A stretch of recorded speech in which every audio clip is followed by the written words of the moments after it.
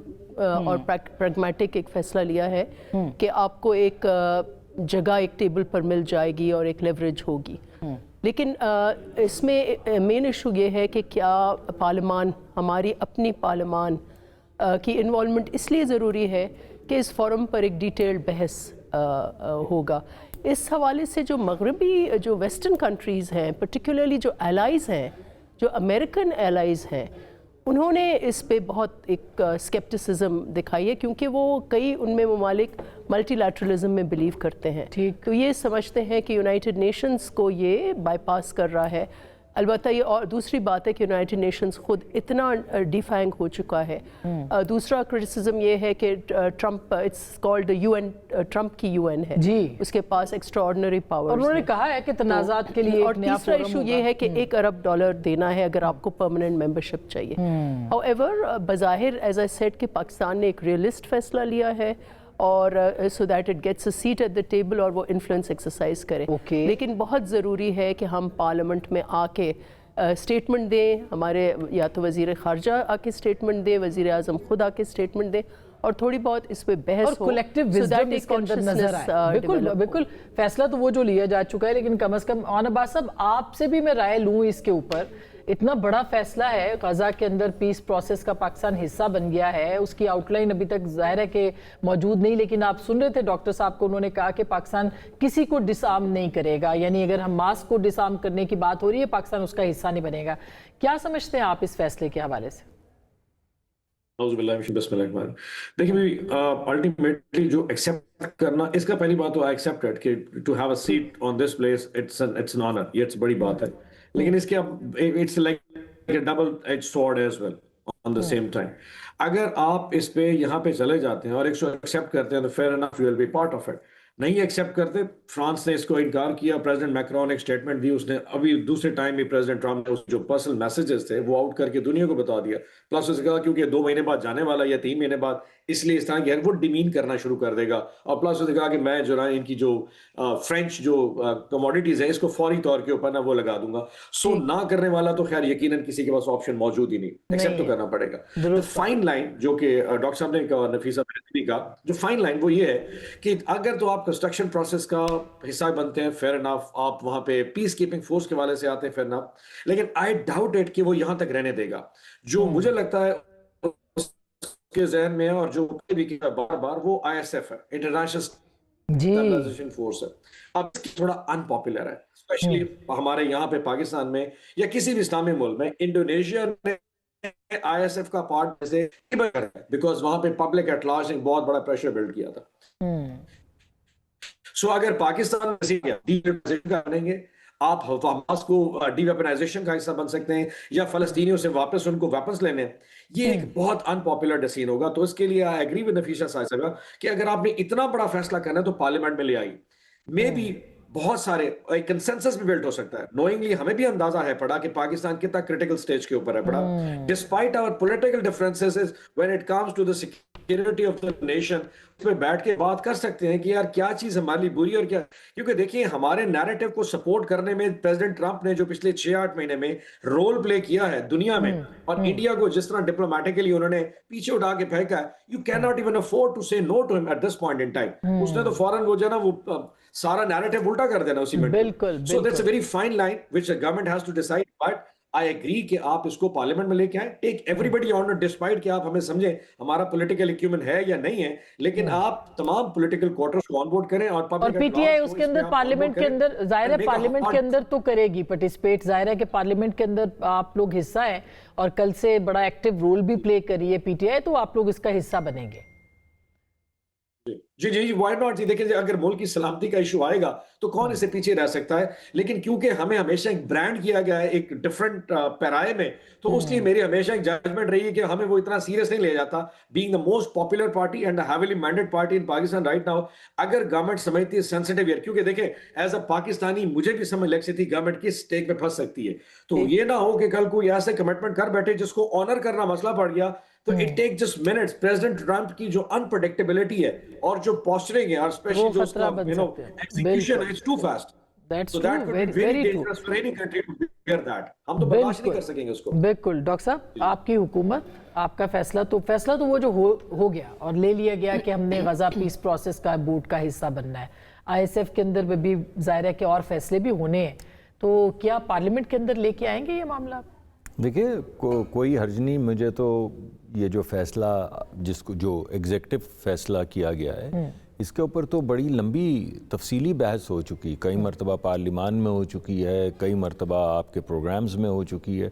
اس کا تعلق کافی حد تک ٹرمپ صاحب سے ہے، اس کا تعلق کافی حد تک یونائٹڈ اسٹیٹس کی پالیسی سے ہے، مگر اس کا گہرا ترین تعلق جو ہے وہ جینوسائیڈ اور فلسطینیوں سے ہے. یعنی جو ہم نے یہ پوزیشن آج تھوڑی لی ہے، یہ پوزیشن تو آج سے چند مہینے پہلے جب یہ گفتگو کا آغاز ہوا تھا، جب یہ ڈسکشن ہوئی تھی، جب سیز فائر کی باتیں ہو رہی تھی، جب یہ بات ہو رہی تھی کہ آپ کسی جگہ پہ کچھ ایسے ممالک سے، مسلمان ممالک سے لوگ لے کر جائیں جن کا کوئی تعلق نہ ہو کسی جارحیت سے، بلکہ فلسطینیوں کے حقوق جو ہیں ان کو ریسٹور کرنے سے ہو یا وہاں پہ ڈیولپمنٹ کرنے سے ہو، جو ان کو کھانا نہیں ملتا ان کو سیف پیسج کھانے کو دینے سے ہو، تو وہ تمام معاملات کے اوپر تو ہم یہاں پہ جینوسائیڈ کے خلاف آواز اٹھاتے رہے ہیں. پاکستان کی جو پارٹیسپیشن ہے اس پروسیس میں اس کو سراہتے رہے ہیں، اور یہ بات تو اعلان پہلے ہو چکی ہے. نہیں، وہ تو بڑا کیٹیگوریکل ہے جو آج سٹیٹمنٹ آیا ہے. بالکل آپ کی بات صحیح ہے. اس میں تو یہ کہا گیا ہے کہ یو این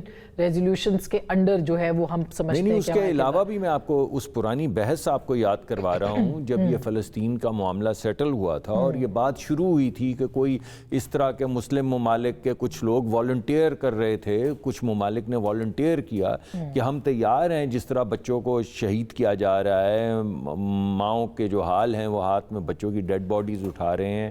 وہ آپ نے دیکھے ہوں گے، وہ خاکے دیکھے ہوں گے جس میں ہسپتال کے اندر جو بیچارے چھوٹے چھوٹے بچے ان کی تدفین ہوئی ہے، ربل میں سے لوگ نکل رہے ہیں. تو اس وقت تو یہ بات بڑی کلیئرلی ہم نے بڑی اسٹرانگ پوزیشن لی تھی فلسطینیوں کے حق میں، اور ہم نے کہا تھا کہ ہم ٹھیک بات ہے. وہ تو ابھی جیسے اور عباس صاحب نے کہا کہ گنجائش تو تھی نہیں کہ ہم نہ کرتے. جو ٹرمپ کے جو ارادے نظر آ رہے ہیں کہ گرین لینڈ کو بھی ہم دیکھیں نا، یہ دونوں باتیں ہونی چاہیے. اچھا، کیونکہ میں نے تو آپ کو ڈسپیوٹ نہیں کیا کہ ٹرمپ صاحب جو ہیں وہ ان کا جو یونیلیٹرلزم کی طرف جھکاؤ ہے، میں تو اس کو ڈسپیوٹ نہیں کر رہا ہوں. لیکن میں سمجھتا ہوں کہ فلسطینیوں کے حقوق کو بھی ایسے تو نہیں شرک کیا جا سکتا کہ کیونکہ یہ بات ہو رہی ہے ایک فورس کی جس کی پہلے بھی بات ہو چکی ہے، مگر کیونکہ اس وقت امریکہ نے کچھ پرپوز کیا ہے تو ہمیں اس کو ریڈیوس کر دینا چاہیے کہ امریکی بات کرتے ہیں اور ہمارا امریکی سے جو ریلیشن شپ ہے اس پہ بات کرتے ہیں. ضرور کیجئے، میں تو مانتا ہوں کہ یہ بات ہونی چاہیے، لیکن میں یہ سمجھتا ہوں کہ وہ بات جو فلسطینیوں والی ہے جس پہ پہلے بات ہو چکی ہے، یہ جو ہمیں تو بڑا دکھ ہے ملٹی لیٹرلزم کا. میں تو خود ذاتی طور پہ جہاں بھی بولنے کا موقع ملتا ہے میں یہ کہتا ہوں کہ رول بیسڈ رجیم ختم ہو گئی اور ملٹی لیٹرلزم تباہ ہو گیا. جو دوسری جنگ عظیم سے ہم نے سیکھا تھا وہ سب کچھ بھول گئے. لیکن اس کے بعد جو ملٹی لیٹرلزم کی موجودگی میں فلسطینیوں کے ساتھ ہوا, جس طرح ان کا جینوسائیڈ کیا گیا, اس کی یونائٹڈ نیشنز بھی تھی, اس کی سیکیورٹی کاؤنسل بھی تھی, وہ روتے رہے, وہ دفناتے رہے اپنے بچوں کو, اور وہ ملٹی لیٹرلزم کھڑا تماشا دیکھتا رہا. تو اس کی جہاں پہ ایک طرف ہمیں اس ملٹی لیٹرلزم کی عزت بھی کرنی ہے, اس کو اسٹرینگتھن بھی کرنا ہے, وہاں پہ ایسا تو نہیں ہے کہ اگر اس کو 10 سال لگ جائے تو 10 سال تک بچے مائیں جو ہیں وہ فلسطینی بچے دفناتی رہیں. تو دونوں چیزیں کوئی گارنٹی کی بات نہیں ہو رہی اس وقت. بات ہو رہی ہے کہ آپ انٹرنیشنل لیول کے اوپر جو ایک سینیریو ہے, مگر بات کنٹریبیوشن کی بھی ہو رہی ہے نا. ایک تو یہ ہے کہ کیونکہ یونیلیٹرلزم ہے ٹرمپ صاحب کا, کچھ بائی لیٹرلزم ہے, کیونکہ اسرائیل کی گارنٹی کوئی نہیں دے سکتا, تو ایسا کرتے ہیں کہ کچھ نہیں کرتے, ایسا کرتے کہ جو ہو رہا ہے وہ ہونے دیتے ہیں. تو اگر وہاں پہ آپ موجود ہیں, کوئی راہداری کر سکتے ہیں, کوئی امن کی طرف کوشش کر سکتے ہیں, ان کی ریکنسٹرکشن میں مدد کر سکتے ہیں, تو اس کو صرف ٹرمپ سے, ہاں ٹرمپ والا معاملہ یا امریکہ والا معاملہ بھی اہم ہے, مگر یہ زیادہ اہم ہے. صرف میں اس میں کرنا چاہی تھی, دیکھیں آئی ایس ایف والا معاملہ بورڈ آف پیس سے الگ ہے. I S F is more controversial, اس پہ بہت سکیپٹسزم ہے آل اوور, اور پاکستان نے, جب میں نے ابھی پڑھی ہے ان کی سٹیٹمنٹ کہ انہوں نے آئی ایس ایف کو ابھی انڈورس نہیں کیا, انہوں نے صرف ابھی بورڈ کا حصہ بن رہے ہیں انڈر دا, لیکن یو این سیکیورٹی کاؤنسل کے ریزولوشن کے مطابق, لیکن I S F is still controversial. اور اس کے اوپر جی اس کے اوپر جنرلی پاکستان میں بھی بہت سکیپٹسزم ہے. اس لیے بہت ضروری ہے کہ ہم باریکی سے دیکھیں, یہ دو چیزیں الگ الگ ہیں.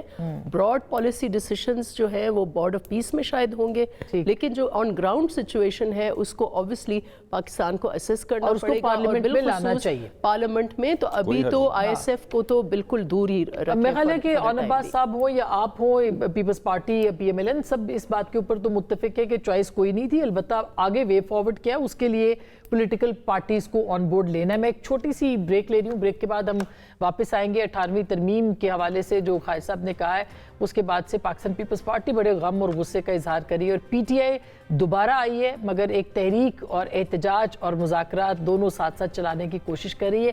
کیسے ہوگا یہ بریک کے بعد.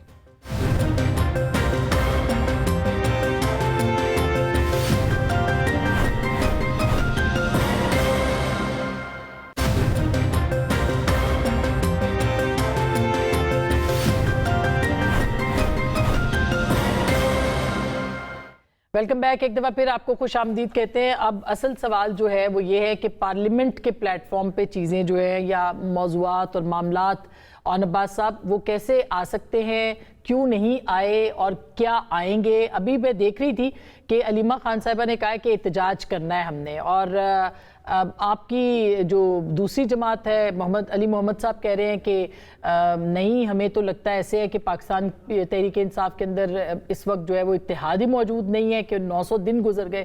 تو اسٹریٹجی کے اوپر بھی بات ہو رہی ہے پاکستان تحریک انصاف کی, اور اس کے ساتھ ساتھ پارلیمان کے اندر آپ کی جو ایکٹیو پارٹیسپیشن ہے اس کے اوپر بھی سوالات اٹھ رہے ہیں. اچھا آصف بھی, میں معذرت شروع کا انٹروڈکشن میرا شاید ڈراپ ہو گیا تھا, بٹ آپ کے سوال سے جو مجھے اندازہ ہے کہ ہماری پارٹی میں اگر اس وقت بہت بڑا ایشو چل رہا ہے, یقین مانی کوئی ایشو نہیں. چین آف کمانڈ بڑا کلیئرٹی سے ہے. خان صاحب نے فیصلہ کیا تھا لیڈر اپوزیشن کے حوالے سے, مولانا صاحب کے حوالے سے, اچھک صاحب کے حوالے سے, اور علامہ راجہ ناصر کے حوالے سے. وہ الحمدللہ ایگزیکیوٹ ہو گیا, اور ٹوٹل کمپلیٹلی ایک بڑی مطلب چین آف کمانڈ کے اوپر بڑا زبردست قسم کا نا اس میں ہماری کلیئرٹی ہے پڑی. کہیں ایشوز یہ بن جاتے ہیں کہ کسی دوست کا پوائنٹ آف ویو ہوتا ہے کہ جی ہمیں مفاہمت میں جانا ہے, کہیں پہ مزاحمت کی بات ہوتی ہے.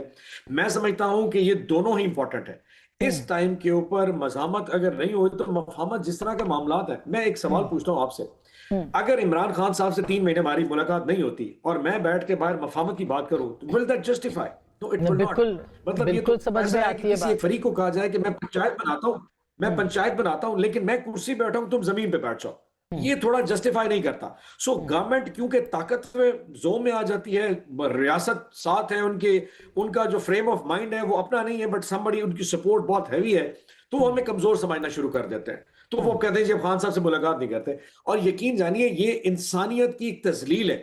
آپ عمران خان کو چھوڑ دیں، وہ ایک لیڈر ہے، وہ پاپولر لیڈر ہے، وہ ایک انسان ہے، وہ ایک باپ ہے، وہ ایک خاوند ہے، وہ ایک بھائی ہے. 3 مہینے تک کسی شخص کی آواز اس کے کان میں نہ جانے دینا، اور جو کھانے والا شخص ہے اگر تم نے منہ سے سلام کی آوازیں نکالی، یہ جو ایک تذلیل ہے، اس کی اگر آپ مطلب تو اب آپ ٹھیک بات ہے، مگر اب آپ کو لگتا ہے سینٹر صاحب، کوئی کہے کہ تم مفاہمت کی بات کرو، اب آپ کو لگتا ہے سینٹر صاحب کہ جب بات چیت کی بات ہو رہی ہے، اچکزئی صاحب کے پاس اختیار ہے، تو عمران خان صاحب کی رہائی پہ بات نہیں ہوگی، وہ بات ہوگی الیکشن کمیشن، الیکشن کی ریفارمز اس کے حوالے سے، اور غیر مشروط ہوگی، جو کہ دونوں طرف سے کہا جا رہا ہے کہ کوئی شرط نہیں ہوگی. میں ایک عرض کروں جی، جب کبھی پھر وہ کہتا ہے جب جرگہ ہوتا ہے یا پنچایت ہوتی ہے، 2 فریقین بیٹھتے ہیں، تو کوئی نہ کوئی تو ایجنڈا ہوگا نا، کہیں کوئی کرائم ہوا ہوگا، کہیں کوئی لڑائی ہوئی، کوئی تنازع ہوگا. تو میں نے یہ کہتا ہوں کہ جی اگر کوئی سی جگہ پہ 2 پارٹیز میں بیٹھنا ہے تو ٹی او آرز دونوں parties they they, government economic agenda they they, government law and order کا ایجنڈا دے دے، ہم ہیومن رائٹس کا ایجنڈا دے دیں گے، ہم عمران خان اور اسیران کا ایجنڈا بھی دے سکتے ہیں. میرے ایجنڈا دینے پہ تو کسی کو اعتراض نہیں ہونا چاہیے، آپ اس پہ ایگری کرتے نہیں کرتے علیحدہ ایشو ہے، آگے بات اس میں کہیں پہنچتی وہ ایک علیحدہ ایشو ہے. سو گورنمنٹ اپنے ایجنڈے دے دے کہ جی ہم آپ سے بات کرنا چاہتے ہیں کے پی میں دہشت گردی پہ، ہم اپنا ایجنڈا دیں گے، ہم عمران خان صاحب اور ہمارے کوٹ لکھپت جیل کے جو اسیران ہیں اس پہ بات کریں گے. سو اس میں کیا اعتراض ہے کہ میرے ایجنڈے لینے پہ کیا اعتراض ہے؟ آپ اپنے ٹی او آرز دے آئیے اور ہمیں کھلے دل سے بات کریں گے. پہلے بھی ہوئی تھے پاکستان میں کسی مذاکرات، تو پہلے بھی صحیح بات ہے، مگر پہلے بھی مذاکرات تو ہوئے تھے، دونوں طرف سے شرطیں بھی آئی تھیں، پھر کمیٹی بھی بیٹھی تھی، پھر وہ ختم بھی ہو گئے تھے مذاکرات. حکومت بھی اس میں بہت زیادہ انٹرسٹڈ نہیں لگی، اور پی ٹی آئی تو ظاہر ہے کہ ان کی جو ڈیمانڈ لسٹ تھی وہ کافی بڑی تھی، جو آپ پوری نہیں کر پا. تو سینٹر صاحب کیا پھر آپ کو لگتا ہے کہ دوبارہ سے اب یہ جو بات چیت کی بات شروع ہوئی ہے اور اچکزئی صاحب کی، کچھ نتیجہ نکلے گا اس کا؟ آئی ہوپ سو جی. مطلب میرے خیال میں اون بھائی نے خود ہی بتا دیا ہے، مجھے کچھ کہنے کی ضرورت ہی نہیں ہو، کہ انہوں نے کہا ہم دونوں کریں گے، دونوں ہی تو کر رہے ہیں، تو دونوں کرتے رہیں گے، تو دونوں چلتے رہیں گے، تو پھر کوئی نہ کوئی درمیان میں سے اتنی سخت بات کر دے گا کہ کچھ بھی نہیں ہو پائے گا. جب دونوں چیزیں ہوتی رہیں گی، ایک طرف حلیمہ ہمارے لیے بڑی، حلیمہ خان صاحبہ خان صاحب کی ہمشیرہ ہیں، ہمارے لیے قابل عزت ہیں، وہ جو بھی کہہ رہی ہیں وہ کہہ رہی ہیں، ہمارے اور بھی دیگر دوست ان کے ساتھ ہیں. بعض لوگ بڑی سخت باتیں کر رہے ہیں، بعض لوگ ذرا کم سخت باتیں کر رہے ہیں، بعض لوگ بات کرنے کی بات کر رہے ہیں. علی محمد صاحب نے کی ہے، اور بھی دیگر، وہ علی ظفر صاحب نے بھی 1-2 مرتبہ کہا کہ بات چیت ہونی چاہیے. اس طرح وہ بھی، ایک گوہر صاحب ایک بات کرتے ہیں، دیگر لوگ دوسری بات کرتے ہیں. اصل میں اسٹریٹجی جب انہوں نے ہے بھی یہی جو انہوں نے کہا، تو مجھے اس پہ میں نہیں اختلاف کرتا ان سے کہ ان کی یہ اسٹریٹجی ہے. مگر ہوتا یہ ہے کہ اس اسٹریٹجی کے درمیان میں کوئی بڑی گالی نکال دیتا ہے کسی میڈیا فورم پہ کسی کو، اور پھر کہتے ہیں کہ اب بات کیوں رک گئی ہے، یا کوئی انتشار کی بات شروع کر دیتا ہے، یا کسی جگہ پہ گھراؤ جلاؤ شروع ہو جاتا ہے، تو پھر بات آؤٹ آف کنٹرول ہو جاتی ہے. یہ ایک رسک ہے جو پی ٹی آئی کو لینا ہے. لیکن اب جو سرا پکڑا ہے گفتگو کا، تو اس میں کہا ہے کہ کوئی شرط نہیں ہوگی الیکشن ریفارمز کے اوپر، الیکشن کمیشن کے اوپر بات. ہم تو آپ کے پروگرام میں 50,000 مصطفیٰ میں ہم ہمیشہ یہی بات کرتے رہے ہیں، ہمیشہ یہ بات ہوتی رہی ہے، ہمیشہ اسی کنکلوژن تک پہنچی ہے، اور ہمیشہ آخر میں ہوتا یہ ہے کہ خان نہیں خاکم بدھن تو پاکستان نہیں، اور پھر بات وہیں پہ ٹوٹتی ہے کہ انہیں چھوڑیں گے تو بات 2-3 مرتبہ پہلے جو ہوئی تھی. اس دفعہ میں نہیں اس کو پریجوڈس کرنا چاہتا، میں سمجھتا ہوں کہ بہت اچھی بات ہے جی. اگر وہ کہہ رہے ہیں کہ اس دفعہ ہماری شرط یہ نہیں ہے تو بالکل نہیں ہے، تو بہت اچھی. 8 فروری کو علیمہ خان صاحبہ نے کہا ہے کہ ہم احتجاج کریں. مجھے بتائیں، احتجاج بھی کریں گے، پہیہ جام بھی کریں گے، اور جو ہوگا بن پائے گا وہ سب کریں گے. تو پھر اگر اس میں کچھ غلط ہو جائے گا، کچھ آؤٹ آف کنٹرول ہو جائے گا، تو پھر اس کے بعد چیزیں رک جائیں گی. امکانات ہیں اس کے، امکانات تو مطلب ہے کہ امکانات تو اس وقت ہوتے ہیں جب کوئی آپ ایسی بات کر رہے ہو جو نہیں ہوئی ہو. جو چیزیں ہو چکی ہیں اور ہر دفعہ ہوتی ہیں، تو پھر ان پہ امکانات کی تو بات نہیں کی جا سکتی. اس پہ تو جو رویہ ہے اس میں تھوڑی سی تبدیلی کی بات کی جا سکتی ہے. اگر حقیقت میں یہ رویہ تبدیل ہو رہا ہے اور اچکزئی صاحب کے پاس مینڈیٹ ہے اور اس مینڈیٹ کو پریجوڈس نہیں کیا جائے گا. پریجوڈس کا مطلب ہے کہ وہ گفتگو جو اس آپس کے تعلقات کو اور آپس کی باہمی جو رضامندی یا ڈائلاگ ہے اس کو ڈیریل کرتی ہے، وہ باتیں نہیں کی جائیں گی. تو پھر چلے گا. اگر آپ کہیں گے کہ ساتھ کے ساتھ میں ایک دن